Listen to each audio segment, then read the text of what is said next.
फजूल दे विच तुहाडे हत्थ दे विच कुछ नहीं फड़ांदे। समझ लग रही कि नहीं?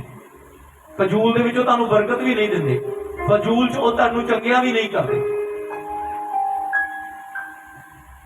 क्यों? परमेश्वर ने खजूर की टाणी ही दी तुहानूं। किन्ने नूं पता? हाथ खड़ा करो, बोलो। आपको लगता होगा एक डाली है खजूर के पेड़ से तोड़ी गई है और हमको पकड़ा दी गई है और सबने ऐसे लहराना है इसे। आज भाई, आज खजूर का संडे है, आज इसे ऐसे लहराना है। और बोलो रब दे प्यारे हो, आज इनू किदां लहराना? चक के दसो मनाया। बस यही है कि अज सानू डीसी साहब ने लिया के खजूर दी टाणियां दित्तियां, अज ही इदां लहराउणियां। किदां लहराउणियां? ऐसे लहरानी है। तो प्रभु ने इसे ही क्यों चुना? बोलो, क्यों चुना इसे? क्यों प्रभु ने गधे को चुना? परमेश्वर घोड़े पर बैठ सकता था, हाथी पर बैठ सकता था, ऊंट की सवारी कर सकता था परमेश्वर। तो बाइबल कहती है जब यीशु मसीह प्रचार करने के लिए जाता यरूशलेम में, तो उसने कहा जाओ, वहां पर एक गधा बंधा होगा, गधी बंधी होगी, वहां पर उसके बच्चे भी होंगे, साथ में खोल कर लाना। और जो कोई तुझसे पूछे ये क्यों लेकर जा रहा है, तो बोलना गुरु ने हमसे मंगवाए हैं। तो बाइबल कहती है खोला, लोगों ने पूछा क्यों खोल रहे हैं, तो बोला गुरु इसे हमारे और से मंगवा रहा है। तो बाइबल कहती सब वहीं के वहीं चुप रह गए। हालेलुया। सुनो, ये खजूर वो खजूर है, इससे कई प्रकार की खजूरें निकलती है। ऐसा है कि नहीं? है कि नहीं? एक ऐसी खजूर होती है जिसके ऊपर खाली खजूरें लगी होती है, ना तो वो पकती है ना खाने लायक होती है, सिर्फ और सिर्फ जैसे सफेदे को बूर लगे होते हैं ना, ऐसा लगा होता है इस पेड़ को भी। वो खाने के लायक नहीं होता वो खजूर का हिस्सा ही है। कितने समझ रहे हैं?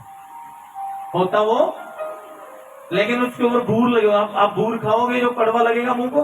बोलो, एक इससे खजूर उतरती है जिसे ना तो मीठा लगता है ना गुड़ लगता है, फिर भी जब आप उसे खाओ तो इतनी मीठी होती है, वो बिना मिलावट के होती है।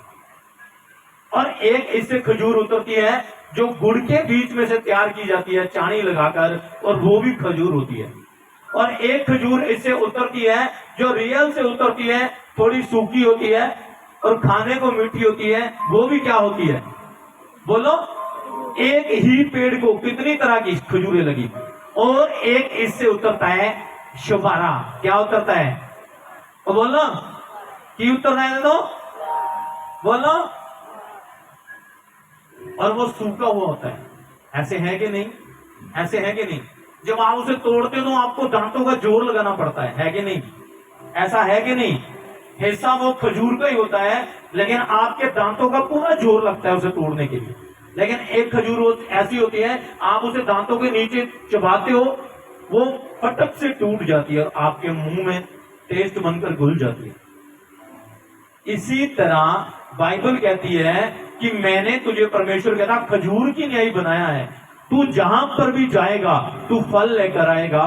और सुनो, फल बाइबल कहती है कई प्रकार का होगा, और अब आपके ऊपर निर्भर करता है आप वही खजूर का हिस्सा हो जो यीशु मसीह के आगे हजारों साल पहले जिसकी टानियां बिछाई गई थी, जब हो सना के नारे लगाए गए थे। और बाइबल कहती लोग चिल्ला उठे कि हो सना, परमेश्वर तेरे नाम की स्तुति हो, तेरे नाम की जय जयकार हो। तो बाइबल कहती यीशु मसीह ने कहा आज अगर लोग ना चिल्लाए तो पत्थर चिल्ला उठेंगे यीशु मसीह के नाम में। आमीन। ऊंचा है आपका, थोड़ा कम चाहिए, ऊंचा है। जोर से बोला हालेलुया, जोर से बोला हालेलुया। कैसा चिल्लाना होगा उन लोगों का जब यीशु जा रहा था, कैसा आनंद होगा वहां पर जब यीशु मसीह वहां पर मौजूद थे। और लोग आगे से आ रहे हैं, पीछे से आ रहे हैं, बच्चे आ रहे हैं। जहां तक बाइबल कहती ऐसा हुआ कि जिन लोगों के पास डालियां नहीं थी, अपने कपड़े जो जैसे दुपट्टे ले हुए थे बहनों ने, और भाइयों के पास जब पिछले समय में लोग साफा रखते थे, ऐसे होता था कि नहीं? तब ऐसे कपड़े थे लोगों के पास, शॉल थे। और बाइबल कहती जिनके यहाँ जो आया वही यीशु मसीह के पांव के नीचे बिछा दिया। कारण क्या था?